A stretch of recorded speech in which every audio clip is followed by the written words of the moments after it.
Hello, Bok, Dobro Jutro, Dobardan, Dobrobizer. Good morning, good afternoon, and good evening sa lahat. So, I made this video dahil napakadami pong nagko-comment, nagre-reply at nag-PM sa akin. Nagtatanong kung paano po ba ako nakarating dito at paano ako nagkaroon ng working visa dito sa Europe, Croatia. So, yun na po, hindi ko na po patatagalin dahil actually, ka-out ko lang from work at pauwi na ako ng bahay. So, naisipan ko na why not sagutin, why not magkaroon ng video about kung paano ako nakarating dito. Ang hirap pala pag ex-abroad ka, tapos darating ka dun sa bagong country mo. So, minsan na-apply mo, hindi mo maiwasan ma-apply yung mga dating salita doon sa, like ako, ex-Taiwan, ex-Korea. Na pagsasabay ko, minsan nakakausap ko yung mga Croatian ng, Ni hao, annyeonghaseyo, and dobardan. So, anyong dobardan. So, I made this video dahil napakadami pong nagko-comment, nagre-reply at nag-PM sa akin. Nagtatanong kung paano po ba ako nakarating dito at paano ako nagkaroon ng working visa dito sa Europe, Croatia. So, yun na po, hindi ko na po patatagalin. Actually, ka-out ko lang from work at pauwi na ako ng bahay. So, naisipan ko na why not sagutin, why not magkaroon ng video about kung paano ako nakarating dito. So, nakarating ako dito sa Croatia, Europe, sa pamamagitan ng eroplano. Connecting flight siya actually from Pilipinas to Dubai to Zagreb, Croatia. Yun na po. Tapos na po ang kwento. Actually po, wala naman na akong planong mag-abroad after ko po sa Korea. 1 year po ako nag-stay sa Pilipinas at since nasa online world ako, meron po ako nakita doon na parang site, workabroad.ph, na kung saan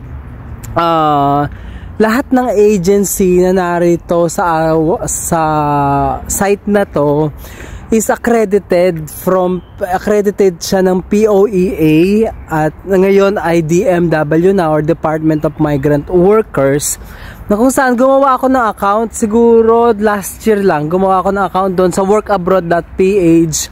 So once na nakagawa ka ng account sa workabroad.ph, marami pong agency na accredited ng DMW nandoon ang makakakita doon sa resume mo or sa application mo, and pwede ka nilang tawagan once nakita nila na qualified ka doon sa posisyon na hiring ng hiring manager. So sa case ko, marami pong tumawag sa akin that time, Finland, New Zealand, Canada, Switzerland, or Saudi, actually Middle East. Marami pong tatawag sa inyo doon sa workabroad.ph. Once nakita nila that you are qualified for the position after mong gumawa doon ng account.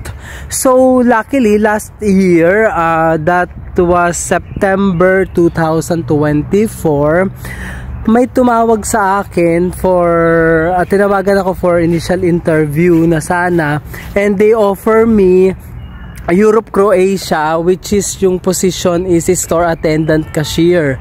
So, store attendant cashier, and it sparks my interest talaga. Kasi dito po sa Pilipinas, ang mga naging work ko is sa office, sa supermarket, cashier, sa mall, sales associate, sales attendant, ganon.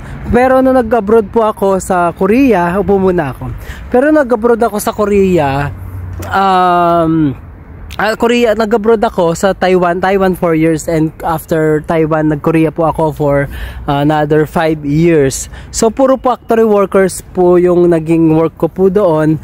Pero, na hindi ko naman po gamay at di ko naging work experience nung nasa Pilipinas ako. So, noong nasa Pinas po ako, ang work ko ay cashier and sa office. So, mas gamay ko yon at mas nag-e-enjoy ako doon. So, every time na yun yung work ko, nag-e-enjoy ako. So from work abroad, since legit po yung site dahil nandun lahat ng mga accredited agency from POEA, natawagan ako ng Premier. Natawagan ako ng agency na to, the agency na ito, Premier Global Recruitment Agency sa Chino Roses Avenue. Yan po yung nag-process ng mga documents ko at nagbigay ng opportunity sa akin magkaroon ng work permit at working visa and flight details. And from there, mula September 2024, sunod-sunod na siya. Sunod-sunod na yung mga naging process niya. So sa lahat na naghihintay ng kanilang mga work permit o hindi pa nag-apply at interesado kayo mag-apply, makarating dito sa Europe, Croatia, why not try, diba? So from work abroad, since legit po yung site dahil nandun lahat ng mga accredited agency from POEA, natawagan ako ng Premier. Natawagan ako ng agents na to at sa'yo na naghihintay ng work permit, ng visa, ng working visa dito sa Europe, Croatia, under process ka na. Tiyaga lang, trust the process at maghintay. Habang naghihintay, magdasal at maghanda. Dahil para sa'yo na yan, claim it. At sa mga interesado naman po mag-apply, ayun nga po, gawa kayo ng account sa workabroad.ph. So doon marami po talagang company ang tatawag, maraming agency ang tatawag sa inyo once na nakita nila that you are qualified doon sa posisyon.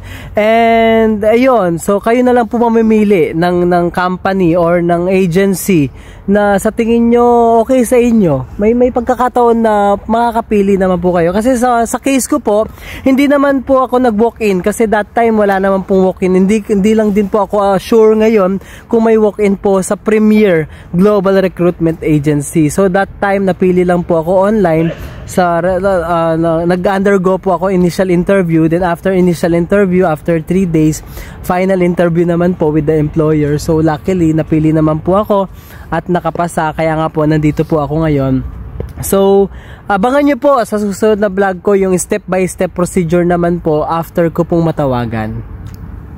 At sa mga nagpi-PM naman po, pasensya na kayo dahil hindi ko po kayo ma-replyan. So nag-decide po ako na gumawa ng video para panoorin nyo na lang po ito, or in case po mag-message po kayo sa akin, i-send ko na lang po yung video na to para po pare-pareho tayo hindi nahihirapan, no? Kasi po napakahirap po mag-chat, lalo na po ngayon, virgin ako dito sa Croatia.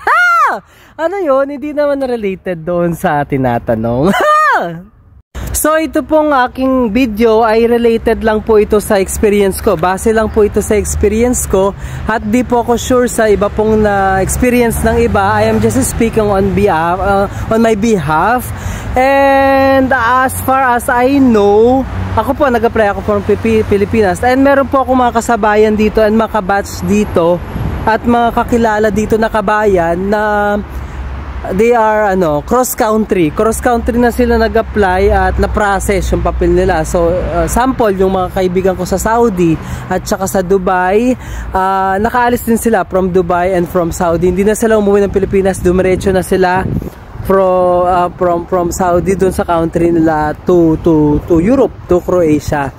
So meron po mga legit agency din po nag-o-offer doon. So sa aking susunod na vlog, abangan nyo po dahil nandun po yung mga process naman po. Ayan, may mga interviewin tayong mga personalities na pwedeng makatulong po ng mga informasyon para po makapag-apply at makarating din po kayo dito sa Croatia. Ayan, abangan nyo po yung aking pong vlog. Salamat po!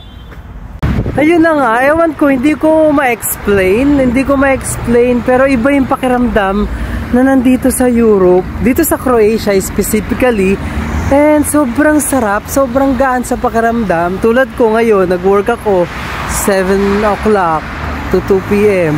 So parang hindi ako nag-work, para akong namasyal, para akong, alam mo yun, masaya lang, sobrang saya. At sana itong saya na to maramdaman nyo rin. Alam niyo yun, may pinagdadaanan ako, may pagsubok ako, pero hindi yun hadlang para sumuko, di ba? At the end of the day, you have to choose to be happy. You have to choose to be positive. Di ba? Yun na. And And please follow also my YouTube, my TikTok, and my Facebook page, my Facebook profile, and my Instagram. So kung napapadaan po kayo doon, please follow naman po dahil nag-upload din ako ng video doon. Ayan, so sama-sama tayo magsuportahan. So yun, naglalagay po ako ng mga informasyon doon na pwede po nating magamit sa pag-a-apply po dito sa Europe, dito po sa Croatia. So yan, tulungan lang po and maraming salamat po. At hanggang sa muli, ako po si Rich Masaya, ang Certified Virgin ng Croatia. Mas magaan ang buhay ng taong masaya. Rich Masaya. And please follow also my YouTube, my TikTok, and my Facebook page, my Facebook profile, and my Instagram. So kung napapadaan po kayo doon, please follow.